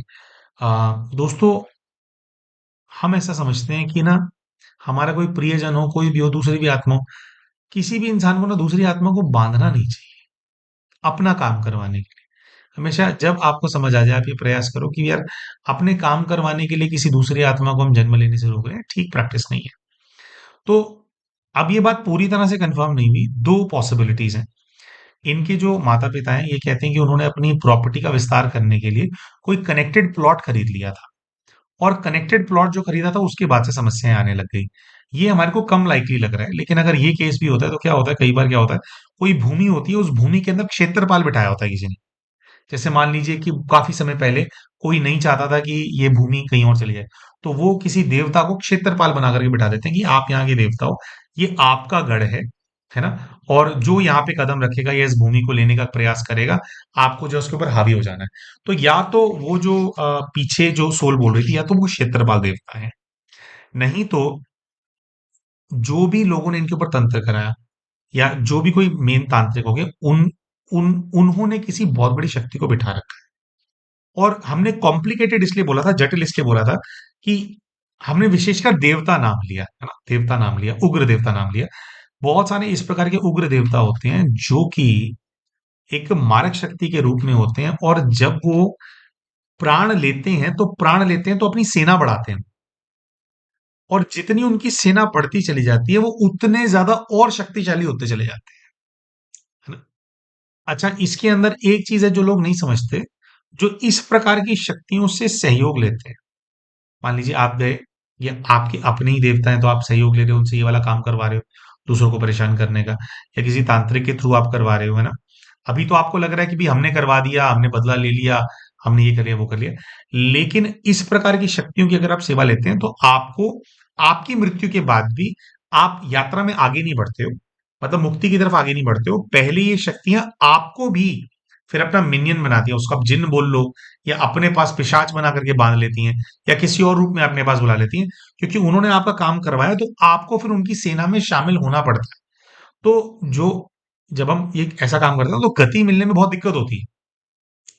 तो एक बहुत ही स्ट्रांग शक्ति पीछे बैठी हुई है, और वो जो शक्ति है, वो इनके ससुराल वालों पे नहीं छोड़ी गई, वो शक्ति इनके मायके पे छोड़ी गई है, इनके मम्मी पापा भाई बहन उनको परेशान करने के लिए। भाई मर गया, भाई की मृत्यु हो गई, फिर ये परेशान हो गए, इनको परेशान करने के लिए, और जो इनके टच में आएगा वो उनको तंग करने के लिए। तो बेसिकली वहां से यहाँ पे ये लेकर के आए। तो ये बात पूरी तरह से क्लियर हो गई।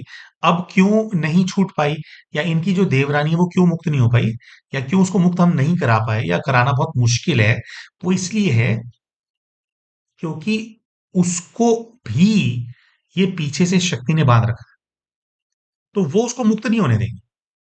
और ये जो शक्ति है, हम ऐसा समझ रहे हैं कि कई सौ आत्माएं, हजार का नंबर तो नहीं आया था, बट कई सौ आत्माएं, है ना, मतलब आप लगा लो कि 300-400 आत्माएं जो है उस शक्ति ने बांध रखी है अपने साथ। जिसके पास 300-400 प्रेत आत्माओं की सेना हो, वो खुद बहुत पावरफुल होता है ना। अब यहाँ पे कोई हम ईगो बैटल के अंदर तो आ नहीं जाएंगे कि मैं ज्यादा शक्तिशाली हूँ या तू ज्यादा शक्तिशाली है ना, उसमें आने से फिर नुकसान हो जाता है खाम खा का ना, खाम खा क्या लड़ाई करनी। तो ईगो बैटल में आ नहीं जाएंगे उसके साथ। लेकिन कहने का भाव ये है कि जबरदस्ती फिर वो उस ऐसा जकड़ रखा है उसने, वो मुक्त नहीं होता। 300 से 400 आत्माएं कम से कम वो जो पीछे देवता बैठा है, जो उग्र है, उसके पास है। और जो जिस तरह से वो बात कर रहा था, उसको अभी भी मेंटेन किया जाता है।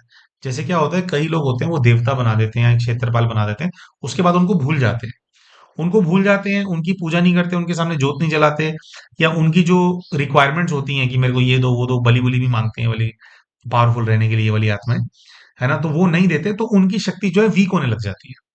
फिर जिन्होंने देवता बनाया होता है वो उनको तंग कर रहे होते हैं। लेकिन यहाँ पे हम ऐसा समझ रहे हैं कि जिस किसी ने भी इनके मायके की तरफ से, जो इनके दुश्मन है, जिस किसी ने भी इस शक्ति को लगाया है, वो आज भी जो है, उन्होंने शक्ति को पूरा एक्टिव रखा हुआ है, और उसके माध्यम से आगे अभी भी वो तंग करवा रहे हैं, जैसे उनकी जो बदला है उन लोगों का पूरा नहीं हुआ, तो अभी भी वो एक्टिवली करवाते हैं इनके ऊपर। और एक्टिवली वो जो देवता है उसको मेंटेन किया होता है। ऐसा भी होता है कि भाई करवा नहीं रहे हैं, लेकिन देवता को एक बार वो रिक्वेस्ट डाल दी थी, और देवता की रिक्वायरमेंट आप पूरी कर रहे हो, तो वो बैकग्राउंड में उसने अपने आप 3-4 आत्माएं लगा रखी हैं इनके घर में तंग करने के लिए। ठीक है जी। तो अब ये वीडियो जो हमने बनाई, और तो इसका अब निवारण क्या है ना बहन को, अब निवारण की हम बात करते हैं। निवारण क्या है, कैसे सॉल्व होगा? तो हमने बहन को बोला, हमने कहा देखो बहन, सीधी सी बात है, आपका ये जो सारा कनेक्शन है, ये आपके मायके घर से आ रहा है। थोड़े समय के लिए आपको आपके जो मम्मी पापा हैं उनसे थोड़ा डिस्टेंस करना पड़ेगा। मायके वाला जो आपका परिवार है, वहां पे आपको आना जाना बंद करना पड़ेगा, और वो आए तो थोड़ा भी अवॉइड आपको करना पड़ेगा। तो ये वाली बात सुन करके जो बहन है, सबसे पहले तो वो सत्य के अंदर आ गई। तो हमने उनसे पूछा कि भाई कितनी बात करते हो, तो बहन ने बताया कि मैं तो रोज अपनी मम्मी से बात करती हूँ, रोज पापा से बात करती हूँ, बहुत अटैच्ड है अपने मम्मी पापा से। ठीक है, हो भी क्यों ना इंसान। लेकिन यहाँ पर क्या है दोस्तों कि मान लीजिए हमारे परिवार का कोई सदस्य है, उसको कोरोना वायरस हो गया, उसको कोविड-19 हो गया, मैं कितना भी प्यार क्यों ना करता हूँ मेरे परिवार वालों से, है ना, पहली बात तो मुझे क्वारंटीन करना ही पड़ेगा मेरे को उस परिवार के सदस्य को ना, क्योंकि वो फैल रहा है, उसको कोरोना वायरस हो गया, और मैं उससे अगर मिलूंगा, इंटरैक्ट करूंगा, जप्पियां पाऊंगा, मेरे को भी कोरोना वायरस हो जाएगा, है ना। तो वो चीज इनएविटेबल है, क्योंकि वो फैलने वाली कंटेजियस चीज है ना। तो मेरे परिवार का सदस्य जो है, उसको ठीक करने के लिए और खुद को भी बचा करके रखने के लिए, थोड़े समय के लिए तो मेरे को कनेक्शन उससे कट करना पड़ेगा। इसी प्रकार से हमने इनको कहा कि बहन देखो, आपके जो मायका घर है, वो गढ़ है इन चीजों का। वहां पर तो आपके यहाँ पे तो 2-3 है जो कि लगा रखे हैं पीछे, वहां पे तो 8-10-15 आत्माएं जो है कम से कम लगा रखी होंगी उसने, वो जो देवता है उसने, परेशान करने के लिए। तो आपको वहां से कनेक्शन थोड़ा कट करना पड़ेगा। तो उन्होंने कहा कि भाई बात भी नहीं कर सकते। अब देखो क्या होता है दोस्तों, जब भी हम किसी से बात करते हैं, जैसे आप अगर हमारा वीडियो भी देख रहे हैं, तो इसके अंदर भी हमारा एनर्जी एक्सचेंज हो रहा होता है एक दूसरे के साथ। तो जब आप बात करते हो, तो सामने वाले व्यक्ति की और आपकी जो एनर्जी है वो आपस में एक्सचेंज होती है। वहां पर जो चीजें वो यहाँ आएंगी, यहाँ पर जो चीजें वहां आएंगी। इसी प्रकार से जो एनर्जीज होती हैं, इसको सिंपल भाषा में भोलेनाथ बोलते हैं याद। याद से याद खिंचती है। तो याद भी अगर हम किसी को करते हैं, किसी के बारे में सोचते हैं, तो उसकी एनर्जी हमसे एक्सचेंज होने लग जाती है ना। तो हमने कहा कि भी आपको जो है वहां से इंटरेक्शन बंद करना पड़ेगा। तो पहले तो इसी चीज के ऊपर जो है इनको काफी, इनको जैसे एक वो सत्ता लग गया या धक्का लग गया कि भी मैं कैसे, मेरे पापा थोड़े बीमार भी चल रहे हैं, तो मैं कैसे वो करूंगी। अब दोस्तों ये ना एक बहुत ही हार्ड चॉइस है।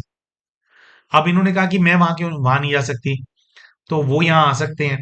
तो समझाया हमने कि देखो, इस प्रकार से आप सोचो कि एक स्थान है जहां पर 4 लोग हैं, वो कीचड़ के बीच में ही रह रहे हैं अभी। जो भी उसका कारण है, जिस भी कारण से वो कीचड़ के बीच में रह रहे हैं, रहना नहीं चाहते, कीचड़ में रह रहे हैं ना, नाली का पानी वहां पे ऑल सब जगह पे है, वो वहां रहते हैं। अगर आप उस स्थान पे जाओगे, उनके पास जाओगे, तो आपके पैरों में और आपके शरीर पे वो कीचड़ ना लगे, ऐसा हो नहीं सकता। अच्छा, अगर वो आपके घर आते हैं, तो वो कीचड़ वाले स्थान में रहते हैं ना, तो उनके कपड़े या उनका शरीर उसके अंदर सना हुआ है। अगर वो वहां से यहाँ पे आएंगे, तो वो भी कीचड़ लेकर के आएंगे, वो उसको अवॉइड नहीं कर सकते, क्योंकि लगा हुआ है शरीर के ऊपर, है ना। और अगर आप वैसे भी अगर इंटरेक्ट करते हो, तो कहने का भाव ये, एनर्जी के लेवल पे भी एक दूसरे को विजिट करते हो, बात करते हो, तो भी जो जो गंदगी है, जो नेगेटिविटी है, वो एक्सचेंज होगा ही होगा। ठीक है।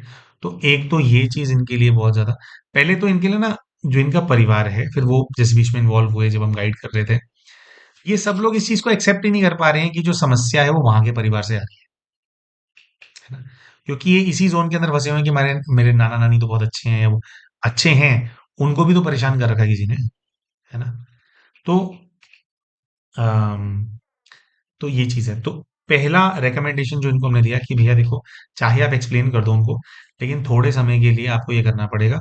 और हमने इनको कुछ अनुष्ठान बताया कि भी ये वाला अनुष्ठान आपको करना पड़ेगा। तो उसके अंदर बहन का पॉइंट ये था कि भैया मेरे मम्मी पापा की भी कुछ हेल्प हो जाए, कुछ आप ऐसा बता दो कि कुछ हेल्प हो जाए। तो अब बात क्या होती है कि भी पहले ना, इंसान को ना खुद से शक्त बनना पड़ता है दूसरे की हेल्प करने के लिए। तो हमने इनको कहा कि बहन देखो, 5-6 महीने ना फिलहाल आपके घर के अंदर जो आपके बच्चे हैं वो सब ठीक हो जाए, उनकी बुद्धि ठीक हो जाए, बड़े वाला बच्चा जो एडिक्शन में पड़ गया वो एडिक्शन उसका खत्म हो जाए।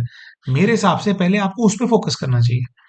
जब यहाँ पे आप पूरा क्लीन कर लोगे, क्योंकि यहाँ पे समस्या कम है अभी, यहाँ पे जब आप पूरी एनर्जी की क्लेंजिंग कर लोगे और वो कर लोगे, उसके बाद जो है फिर आपके मम्मी पापा की भी आप हेल्प कर पाओगे। लेकिन पहले ये तो करो।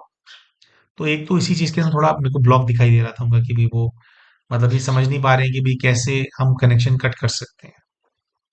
दूसरा, जब भी प्रेत बाधा होती है और इतनी जटिल, और विशेषकर जब आत्माएं आपके शरीर के अंदर प्रवेश कर रही है, जो शरीर के अंदर प्रवेश करने वाली आत्मा है जिसका इंटेंट भी नेगेटिव है, वो एक लो वाइब्रेशन सोल है। एक लो वाइब्रेशन सोल आपके शरीर में प्रवेश न करे, इसके लिए दो अलग अलग शील्ड्स होती हैं, या दो चीजें होती हैं जो सील कर देती हैं इस चीज को, उस द्वार को सील कर देती हैं, जिससे कि एक प्रेत आत्मा या नेगेटिव आत्मा आपके अंदर प्रवेश कर सके। और दो द्वार होते हैं मेरे ना। पहला, जो जो भी प्रेत आत्मा है, जो दूसरी नेगेटिव एनर्जी है, कहते हैं पहला इसका द्वार होता है काम विकार, और दूसरा होता है जो मांसाहार। तो मांसाहार तो मेरे ख्याल से इनके परिवार में ये लोग नहीं करते हैं, है ना। तो लेकिन हम विवाहित हैं, है ना। और अभी 1-2 दिन पहले ही हमने इस चीज के ऊपर वीडियो बनाई थी, ब्रह्मचर्य भी बनाई थी। अब उस वीडियो के अंदर भी हमने क्या समझाया था कि जब हमारा लक्ष्य छोटा होता है, तो ब्रह्मचर्य अचीव करना बहुत ही बड़ी चीज लगती है इंसान के लिए। छोटा लक्ष्य क्या होता है? भाई छोटा लक्ष्य है कि भाई घर के अंदर में सुख शांति हो जाए, है ना। और तो इंसान एक द्वंद में फंसा रहता है कि ब्रह्मचर्य करूं नहीं करूं। तो हमने बहन को बोला कि देखो बहन, ये जो आत्मा बार बार प्रवेश करती है आपके शरीर के अंदर, इसकी प्रवेशता को बंद करने के लिए आपको कम से कम 1 साल का ब्रह्मचर्य का व्रत लेना पड़ेगा। और इसका किसी साधना से, किसी संस्था से, किसी किसी चीज से जरूरत नहीं, किसी से कोई सरोकार नहीं है। आपने और क्या फॉलो करना है अपनी जिंदगी में, नहीं करना है, वो आपकी मर्जी है।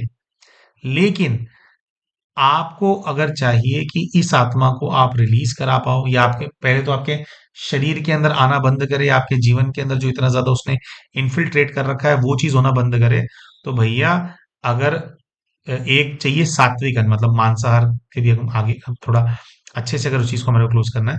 सात्विक अन्न का मतलब ये होता है कि जो भी तामसिक भोजन है, यानी तीखे तेज मसाले, ठीक है, वो छोड़ने होते हैं। जो भी उग्र करने वाली चीजें होती हैं हमारे ना, जैसे प्याज और लहसुन होता है, तो इसका क्या असर होता है? इसका असर होता है गर्म करने वाला, तेज मिर्ची, ये सब छोड़ करके थोड़ा सात्विक अन्न खाना। अंडे, नॉन वेज, कुछ लोग आजकल मछली होती है, मछली को जो है कहते हैं कि ये वेजिटेरियन है, तो नहीं, वेजिटेरियन नहीं है। अंडे, मछली या दूसरा मांस जो है, ये पूरी तरह से अगर सेवन होता है घर के अंदर, अगर आता है, तो आपको घर में लाना भी इसको बंद करना पड़ेगा।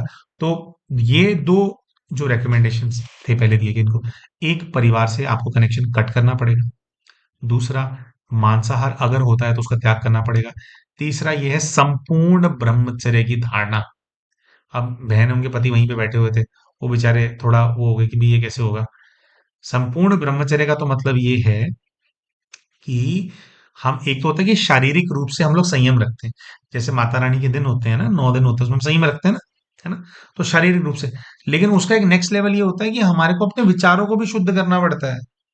और संपूर्ण ब्रह्मचर्य तो वो है, शारीरिक रूप से भी और मानसिक तौर से भी जो विचार आते हैं, उसको भी हमारे को क्लीन करने के लिए पुरुषार्थ करना पड़ता है, यानी कि योग साधना बहुत करनी पड़ती है ना। पवित्रता की भट्टी करनी पड़ती है। तो हमने कहा कि बहन देखो, कम से कम 1 साल आपको जो है ये करना पड़ेगा, ये वाली आपको साधना। और उसके अलावा फिर जो है, हमने जो है बहन को कुछ और रिकमेंडेशंस दिए। जैसे फॉर एग्जांपल दोस्तों, हम जिस सेवा के अंदर रहते हैं, हमने आप लोगों को पहले ही बताया, अभी सोमनाथ जी गए हुए थे, तो उसके अंदर हम एक 18 ज्योतिर्लिंग की सेवा है उससे जुड़े हुए हैं। वैसे तो शंकराचार्य जी के मत के प्रमाण 12 होते हैं, लेकिन 6 और ऐसे शिवलिंग हैं जो कि ज्योतिर्लिंग ही हैं लेकिन अप्रत्यक्ष हैं, है ना। और परमात्मा छठे तत्व से आकर के इन 6 ज्योतिर्लिंगों का ज्ञान देते हैं उस समय पर, जब महापरिवर्तन का समय होता है। अभी महापरिवर्तन होने वाला है, अभी ना बहुत बहुत कुछ चेंज होने वाला है दुनिया के अंदर, महापरिवर्तन का समय। तो उस समय पर जो ये 18 जो होते हैं, 18 आकर के, मतलब शिव जी के 18 ऐसे कर्तव्य हैं जिनके प्रतीकात्मक स्वरूप ये 18 शक्तियां हैं, है ना। तो ये 18 जो ज्योतिर्लिंग है, हम इन्हीं का प्रचार वगैरह भी हम करते हैं। और बहुत सारे भाई बहन इस सेवा के अंदर जैसे जुड़े भी हुए हैं। तो जो भी भाई बहन ये 18 ज्योतिर्लिंगों के ज्ञान से और थोड़ा इनका प्रचार प्रसार करने से जुड़ रहे हैं ना, उनके जीवन के अंदर चमत्कारी परिवर्तन आ रहे हैं। बहुत सारी ब्लॉकेजेस खुल रही हैं उनकी लाइफ के अंदर, तरक्कियां हो रही हैं। वो 10-10 साल पुरानी परेशानियां खराब खत्म हो रही है उनकी, खराब कर रखा था जिंदगी, वो खत्म हो रही है। तो इस प्रकार से। अच्छा, हम सोमनाथ जी गए थे ना सेवा के लिए। आप अगर सोमनाथ जी जाएंगे, हमारे चैनल के एक व्यूअर भी हमारे को वहां पे मिले थे, उन्होंने कहा कि भैया मैं आपकी वीडियोस देखती हूँ। तो उनसे बात नहीं हो पाई थी ठीक से, हम सेवा पे थे। तो सोमनाथ जी के मंदिर के सामने ना प्रदर्शनी है। वहां पे ना सभी ज्योतिर्लिंगों के बारे में जानकारी है कि अंदर ज्योतिर्लिंग है, उनकी मतलब प्रतिमा बनी हुई है, और फिर बाहर उनके बारे में लिखा हुआ है। तो आप अगर उस कॉरिडोर के अंदर आप जाएंगे, आप वहां देखेंगे, वहां पर 12 शिवलिंग नहीं है, वहां पे 18 शिवलिंग है।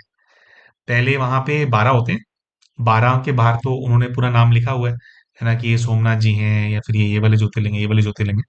फिर उसके बाद एक बैरिकेड है, बैरिकेड के बाद 6 और सेक्शन है वहां पे। तो 6 और सेक्शन वो वाले हैं जो कि अप्रत्यक्ष हैं, और आप उनको देखोगे तो देख करके पता लग जाएगा कि हाँ जी वही वाले हैं ये, है ना।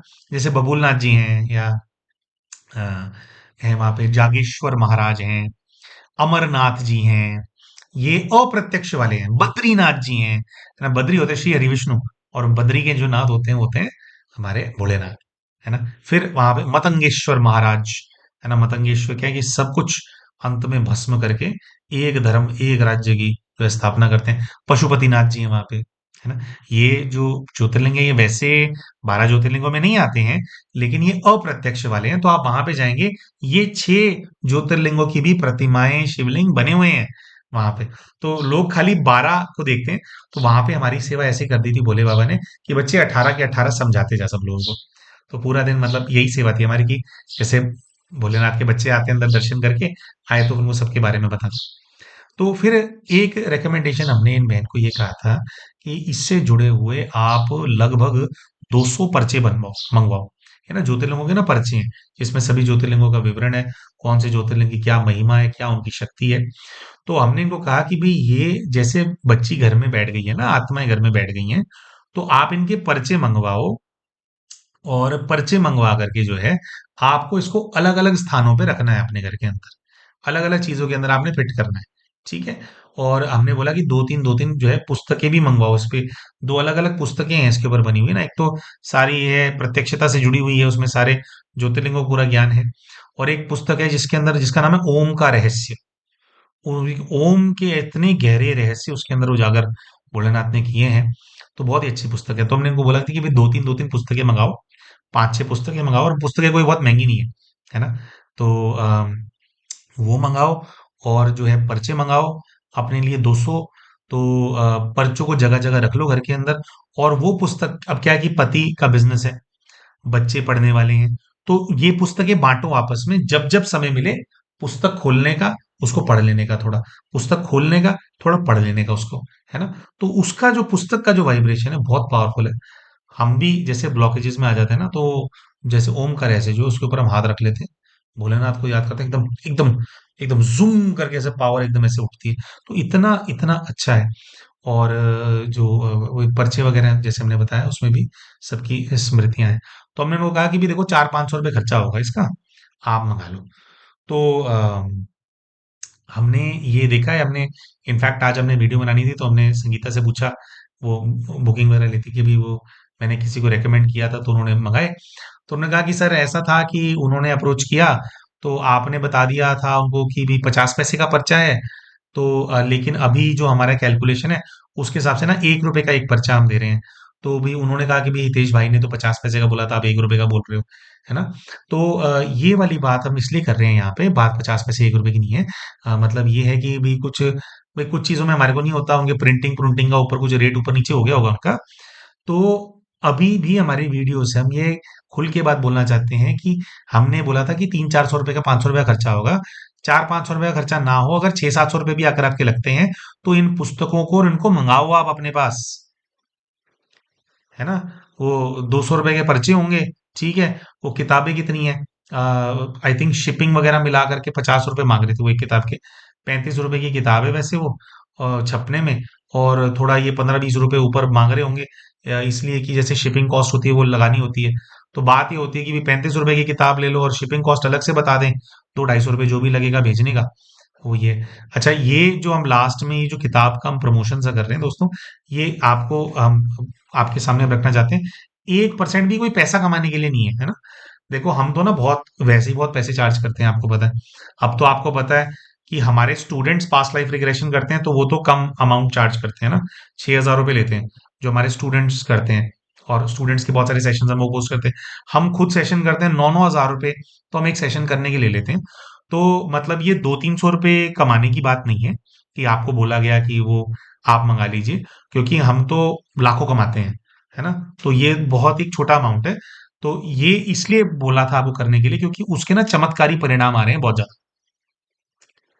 तो अभी भी अगर आप इस वीडियो को देख रहे हो, जो पुस्तक और पर्चों वाला आपको बताया गया था उसको मंगाओ अपने लिए, कल्याण होगा आपके पूरे परिवार के ऊपर। बहुत भार है, बहुत सारी चीजें पीछे पड़ी हुई हैं, तो आप निकलने में आपको सहायता होगी।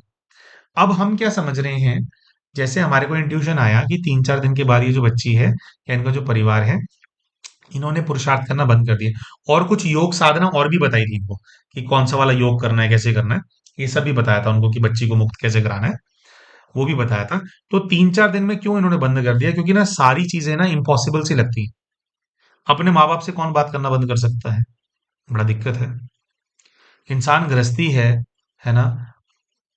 तो वो सोचता है कि यार मैं कैसे ब्रह्मचर्य की धारणा कर लूंगा भाई, है ना? तो वो मुश्किल लगता है।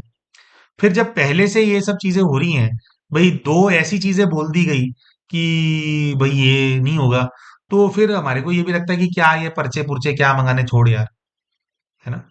लेकिन देखो क्या होता है कि ना, हमारा जो परिवार है ना, हमारा जो जीवन है ना, उसके अंदर ना अपनों के लिए ना बहुत त्याग करना पड़ता है इंसान। हम हमारे अपनों से प्रेम करते हैं, आप अपने माता पिता से प्रेम करते हैं, बहुत अच्छा है। हम समझते हैं आप अपने माता पिता से, तो प्रेम करना सिर्फ बात करना नहीं है। अगर उनसे हमारे को वाकई में प्रेम है, अपने बच्चों से भी तो हमारे को प्रेम है ना? सिर्फ इस वजह से कि मैं अपनी इच्छा को कंट्रोल नहीं कर सकता, ये मुझे बात करनी करनी है, तो बच्चे जो है उनकी बुद्धि बंद ही रहे, प्रेत बाधा ही रहे, है ना? तो हम हमें कई सारे त्याग करने पड़ते हैं। आज हमें लग रहा है कि यार मैं ब्रह्मचर्य की धारणा में कैसे कर लूंगा, है ना? कैसे मैं पवित्र जीवन जी लूं? हालांकि बच्चे हो गए, सब बड़े हो गए, भाई चलो ठीक है, ये तो अपनी इंडिविजुअल चॉइस की बात है। लेकिन भैया अगर घर में जो बच्चे हैं, हमारे घर वाले परिवार वाले हैं, इतने सारे लोगों की मृत्यु हो रही है, अगर परिवार वाले, हम बोलना नहीं चाहते लेकिन बच्चे रहेंगे तो ही तो हमारी जिंदगी है। बच्चे चाहे चार हों, माँ के चारों इंपॉर्टेंट होते हैं उसके लिए, है ना? बच्चों का दिमाग बंद रहे, कुछ अगर ऐसा करने से, आपके त्याग करने से अगर साल 1.5 साल के अंदर ठीक होती है वो चीज, सब लोग उससे बाहर आते हैं, तो भैया आपको परमानेंटली नहीं करना, वो आपकी अपनी पर्सनल चॉइस है, that is between you and your partner. लेकिन भैया त्याग करना, बच्चों के लिए तो त्याग करना पड़ता है इंसान को। आप करेंगे तभी इस चीज का द्वार बंद होगा, तभी आप में अच्छा। और ब्रह्मचर्य की धारणा करने से मुक्त नहीं हो रही वो आत्मा, ये तो केवल इनिशियल स्टेप है जिसके अंदर प्रवेशता, और वो भी एकदम से नहीं होगा कि आप व्रत लेते हैं तो धीरे धीरे उस चीज का असर आता है, धीरे धीरे उस चीज का कवच बनता है आपके ऊपर, धीरे धीरे वो चीज होती है। तो तो अपनों के लिए हमारे को त्याग करना पड़ता है। और ये देखो केस हमने इसलिए भी आपके सामने डाला कि ना, सामने से हमारे को परेशानी कुछ और लग रही है। और बहन ने भी बोला कि भैया सब लोग तो ये बोलते हैं कि बस देवरानी परेशान कर रही है, आप ही अलग ये बात बोल रहे हो। तो हमने प्यारी बहन को बोला, उनके घर वालों को भी बोला कि भैया अगर पहले वाले बोल रहे थे तो कौन सा उनसे ठीक हो गया, इतने सालों से धक्के ही तो खा रहे हो आप लोग, है ना? और हम ये नहीं कहना चाह रहे कि हम कोई अलग से बहुत ज्यादा महान है। जो लोग होते हैं हमसे तो बहुत बहुत शक्तिशाली होते हैं लोग। बहुत सारे तो ऐसे भी होते हैं कि उनके प्रभाव से वो तो एक बारी में छुड़वा भी देते हैं। हम तो उतना भी नहीं कर पाते हैं, मतलब कई सारे केसेस में नहीं कर पाते हम लोग। बहुत सारे लोग कर लेते हैं। तो वो बात नहीं है, लेकिन ना हमारे साथ पता है क्या है कि हमारे को अगर जिस चीज की क्लैरिटी आ रही है तो हम तो वही वाली क्लैरिटी देंगे ना। तो वाकई में अगर बिल्कुल सही गाइडेंस पहले मिल गया होता तो आपकी प्रॉब्लम सॉल्व हो गई होती। लेकिन प्रॉब्लम सॉल्व नहीं हो रही है तो इसका मतलब है कि गड़बड़ कुछ और है। और जो गड़बड़ जैसे हमने बताई, जब गड़बड़ ज्यादा होगी, परेशानी ज्यादा होगी, तो उसके लिए पुरुषार्थ, उसके लिए त्याग भी बड़ा ही इंसान को करना पड़ता है। तो बिल्कुल अंत में यही संदेश है मेरे प्यारे भाइयों और बहनों, कि जब समस्या बड़ी हो तो त्याग भी कुछ बड़ा करना पड़ता है। और पहले अपना जो इमीडिएट घर है पहले उसको सॉल्व करना होता है। और जब उसको हम सॉल्व कर लेते हैं तो बल्कि जैसे मम्मी पापा हैं इनके, उनके परिवार वाले, जब उनको दिखेगा कि यार इनके यहाँ से सॉल्व हो गई है, तो उनको भी प्रेरणा मिलेगी कई सारी चीजें फिर करने की, फिर वो अपने लेवल पे वो कर पाएंगे। और जब आप एक बार आप परेशानी से बाहर निकल जाएंगे तो भी आप भी फिर अपने साधना के बल से उनका सहयोग कर पाएंगे। लेकिन अभी खुद ही परेशान चल रहे हैं तो कैसे होगा, है ना? तो हमारे को चूज करना पड़ता है हमारी लाइफ के अंदर। जब समस्या बहुत ज्यादा हो तो one thing at A time हमारे को उठाना होता है। तो बस यही है। अ, जो है, प्यारे हमारे जो बहन है, क्योंकि हमारे को ऐसी टचिंग आई कि वो बच्ची नहीं कर रही है और उनके सभी बच्चों के ऊपर खतरा है। थोड़ा हमारे को ये भी था कि चलो भाई शायद उस टाइम पे ठीक से मोटिवेट ना कर पाए हो, तो वीडियो के माध्यम से अब थोड़ा और बच्ची को मोटिवेशन मिल जाएगा। तो वो डट करके जो बताया है पुरुषार्थ वो बच्ची करे, है ना? अपने को, अपने परिवार को, अपने बच्चों को सुरक्षित करे। तो हम आशा करते हैं जो वीडियो हमने बनाया इससे आप सभी को लाभ मिला होगा। कुछ आपका जो स्पिरिचुअल नॉलेज है उसके अंदर वृद्धि हुई होगी, है ना? तो मिलते हैं आप सभी के साथ अपने अगले वीडियो के अंदर। तब तक के लिए नमस्कार।